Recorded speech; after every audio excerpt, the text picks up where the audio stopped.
خۆشەویستانم ئەو کاتتان چاد.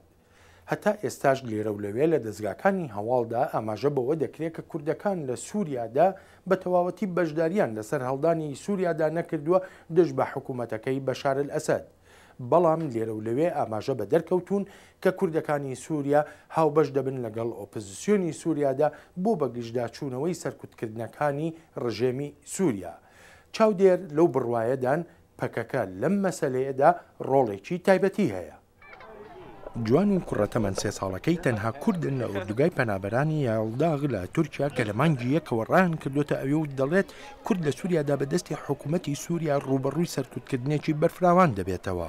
گەلک پرۆژەکتên شوفینی سەرێ ماهاتن kirin navê gund û bajarê me gihatin guhartin kirin navê erebî ana ereb ji welatên ereba haniyan ji bajarê herêma ereba haniyan hanîn herêma Kurda rûniştin dan ana em zaroy xwe nikarin navê Kurdî lêkin.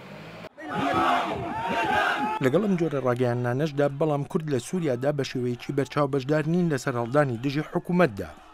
فکرێ وانە ئانا ئاعترافەکە دستوری پێ بکەن ئاعترافەکە دستوری بە هەبوونا کوردا سووریە بکەن. لەم چەند هەفتەیە ڕابردوودا ژمارەیە دیمەنی ڤیدیۆیی خراونەتە سەر ئینتەرنێت بەڵام قورسە پشتڕاست کرێنەوە پەرەسەندنی خۆپیشاندانی دژە ئەسەد نیشان دەدەن.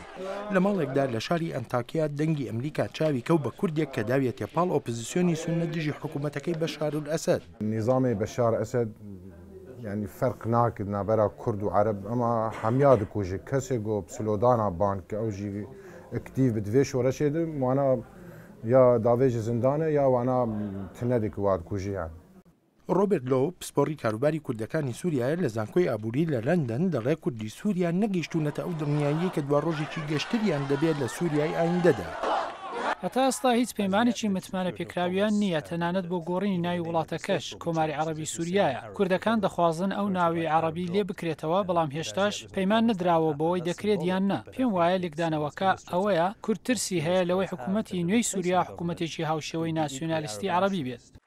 لەو دەڵێت ئاماژەیەکی بچووکە هەیە بەوەی کوردەکان بەشێک بن لە هاوسەنگی هەیە. ئێستادا هیچ ئاماژە نییە کورد دەست بداتە چەک بەڵام دەشێت بگۆڕێت بەهۆی کاریگەرەکانی پێکەکەوە. پەکەکە ڕێکخراوێکی جودایی خوازی چەکداری کوردەکان و بۆ دەیان ساڵە شەڕی دژی حکوومەتی تورکیا دەکات. ڕۆبرت لۆو دەڵێت ئەنکەرە ڕوبەڕووی کێشەیەکی هەستیار بۆتەوە. حکوومەتی تورکیا ناتوانێت هاوسەنگی بەرژەوەندەکانی خۆی بکات لە نێوان ڕووخانی بەشار و شیانی دەستکەوتی کووردە. ئەمەش نمونەیەکی بەرچاو دەبێت و لەوانەیە تورکیا تووشی ململانەی بێت بۆ کۆنتڕۆڵکردنی شەپۆلی ناڕزایی کوردەکانی تورکیا. ئەنکەرە دەڵێت تاوتوی پێکێنانی هەرێمێکی تایبەت دەکات لە ناو سووریادا بە مەبەستی دابینکردنی کۆمەکی مرۆڤایەتی بۆ ئەوانەی لە توندوتیژیەکان هەڵدێن بە کوردەکانیشەوە. بەڵام سەرچاوە دیپلۆماسیەکانی تورکیا دەڵێن ئەنکەرە هەر خۆی بە تەنها ئەو کارە ناکات.